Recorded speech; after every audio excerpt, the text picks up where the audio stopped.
Hi, so we're going to focus on back bends in this session. Back bends are front body stretch. So what I love about back bends is that we're releasing the front of the body and we're strengthening the back of the body. And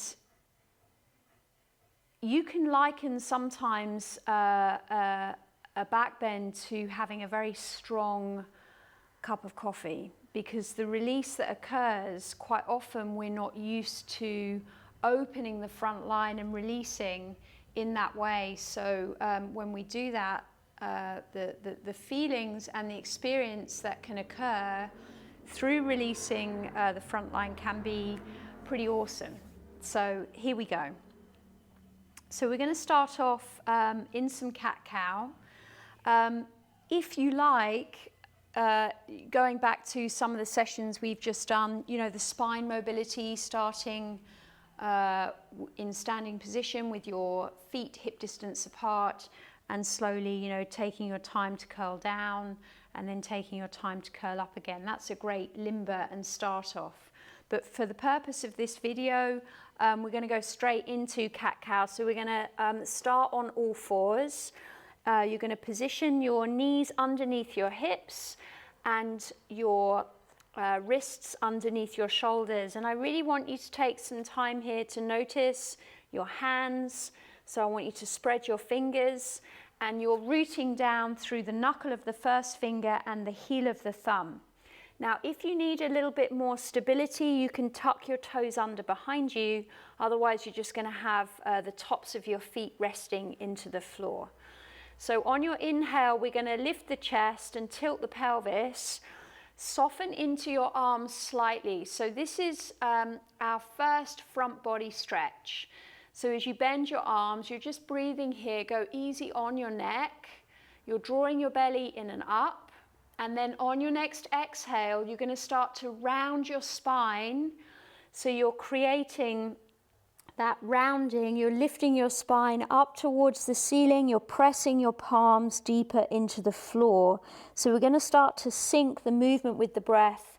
Your inhale lifts the chest, tilts the pelvis, and your exhale rounds. And just continue with that in your own time with your own breath. Really working into any areas of your body, any corners, curves that feel like they need a little bit more TLC. So this is a great spine limber, preparing us for our front body stretch sequence. So do that a couple more times.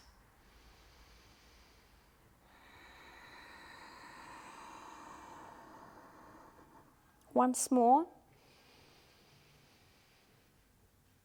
And then as you next lift your chest and tilt your pelvis, we're just going to come into a neutral position. So when I say neutral, we're just stacking the head, the ribs, and the pelvis. So from here, we're going to tuck the toes under, and we're going to lift into a downward facing dog, but only momentarily. Now I want you to just check you're in the right position here. So on your inhale, we're going to shift into a plank, and if my shoulders are coming way over my wrists, which they are here, I'm going to walk my hands forwards, and then we're going to re-lift the hips, the sit bones, and you're coming back into your downward facing dog. And just take a couple of breaths here. So again, spread your fingers into the floor. Just move from side to side. You can just move your hips gently from side to side. We're going to make our way into or onto our bellies on the floor. So on your next inhale, you're going to come all the way forwards. And then on your exhale, you're going to lower all the way down through plank. So keeping your elbows tucked into your sides, lowering all the way slowly down onto your belly. So this is our first front body stretch. So this is a contraction back bend because we're lifting up against gravity. So what happens here with the contraction back bends is that we're strengthening the back line. So Sphinx pose, you're going to bring your forearms into the floor. bit like a sphinx, hence the name. And it feels a little bit here like you're pulling your elbows in towards your ribs. Now, if you have anything going on in your lower back, and this is one of the things with back bends, it's really easy, as it is also through the neck, as with the lumbar spine, we have, due to different things, if we're sitting for long periods of time in the day, or we do lots of driving, the weakest parts of the spine can often be the neck and the lumbar spine. So if you have anything going on in the lumbar spine, you're going to take your feet as wide as your mat. So this is really important. So I don't want you guys to take anything into the lower back. I want you to just be super aware of that. Now, what happens in any contraction front body stretch is we're still toning the front of the body. So as I come into my Sphinx, it feels, as I say, like I'm pulling my elbows in towards the sides of the body, and you're feeding your chest through your upper arms. You want to keep your shoulder blades moving down away from your ears. Now, my legs obviously are behind me, but they're not just hanging out lazily doing sod all. You're pointing your feet, you're keeping the connection through the tops of your feet into the floor, but you're lifting your kneecaps away from the floor. So as I lift my kneecaps, my quads are toning, and again, coming into that idea of core stability, I want to kind of press my pubic bones into the floor. Now, I'm not a guy, so guys, you want to be aware of your crown jewels here, because obviously you don't want to be pressing your pelvis down if you're going to start to compress into that area. So just take it easy, just notice, but as I say, don't take this into the lower back. So if you wanted to take this a little bit deeper, you could start to think about extending the arms. So as I start to extend my arms, I want to keep my elbows rolling in. And as I extend, I want to be aware if my shoulders are lifting up around my ears, you don't want that to happen. You want to keep space, and I want to keep the front of the pelvis pressing down into the floor. And you're going to hold for a few breaths. If that's too much in your lower back, it's fine. You're just going to stay here. Or it might be that you're here. Go easy on your neck, a couple more breaths. And then slowly on your exhale, you're going to lower all the way down, and we're just going to ease out. You're going to stack your palms, rest your forehead, and just wriggle your hips from side to side. So we're going to set up immediately from here into what we call cobra. So now we position the hands underneath the shoulders so they're a little bit further back. So your elbows are staying tucked in. Now again, if there's anything going on in the lower back, you're going to bring your feet nice and wide. If you're a little bit more mobile, you can start to work your feet closer, one towards the other. On your next inhale, you're going to start to come all the way up. Your legs are active, so again, your kneecaps are lifting, quads are lifting, so this is helping to support the front body stretch. Now, it might be that you press your hands into the floor and you're just here. Now, that's fine. You're keeping the top of your head extending into the space. Don't take this into the neck. And as you come up, again, just breathe and notice. Shoulders moving back and down, so space between the tops of the shoulders and the ears. And just take your time here. Breathe. If you lose your breath, don't go so far. So less is more. I'm always saying that. Keep your elbows tucked in. Take one more breath here. And then slowly on your exhale, you're going to lower all the way back down to the floor. Slow, controlled movements. And then again, you're going to stack your palms and either wriggle your hips, or you can bend your legs and windscreen wiper from side to side. So we're going to come into another pose called locust pose.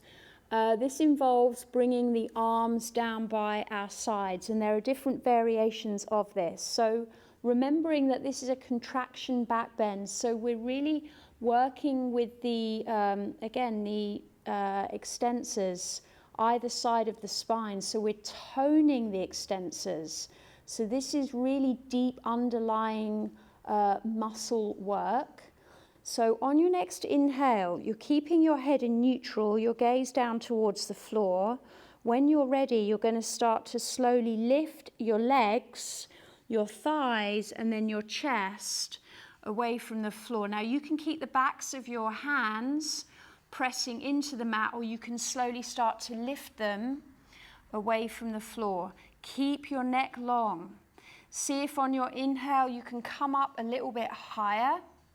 The center of your body is working here for you because you're wanting to extend the crown of your head forwards and your toe tips are reaching back and away.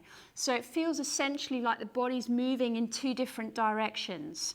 It's a dynamic reach. Take one more breath, and then slowly on your exhale, you're going to lower all the way back down. Again, stacking palms, wriggle hips, or windscreen wiper the legs. So we're going to bring the hands underneath the shoulders and we're just going to push all the way back. We're going to take a quick rest pose, child's pose, before we come into a traction back bend. So you're just going to come into your child's pose. You're nestling your forehead into the floor.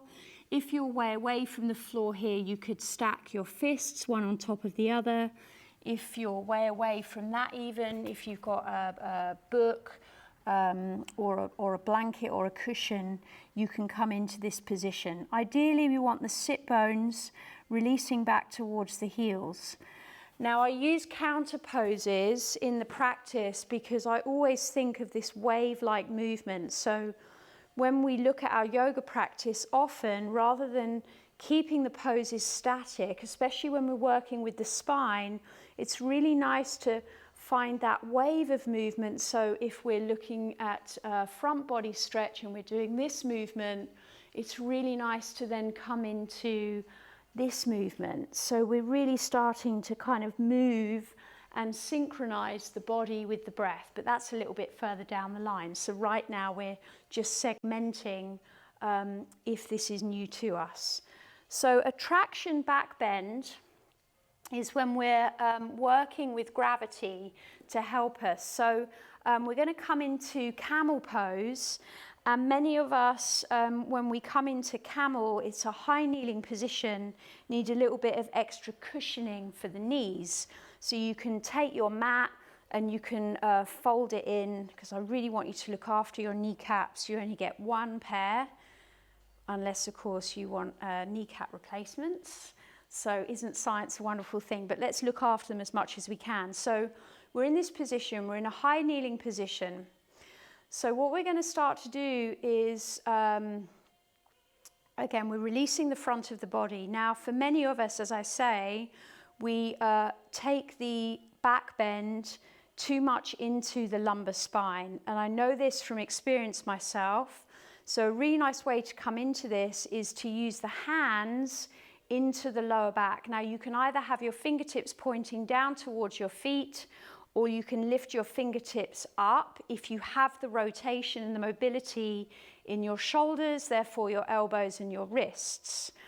So initially we're looking for a stack, again, of the primary masses, the head, the ribs and the pelvis. So ideally you want your hips above your knees, your ribs above your hips, and your head above your ribs. So what we're going to do here is we're going to just take our time. Think about your inhale and your exhale.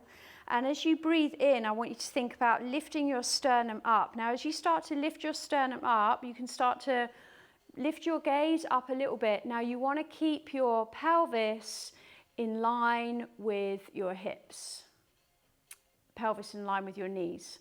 So think about that. Now, it might be that you are here and this is where you stay. It might be that you get to take it a little bit deeper.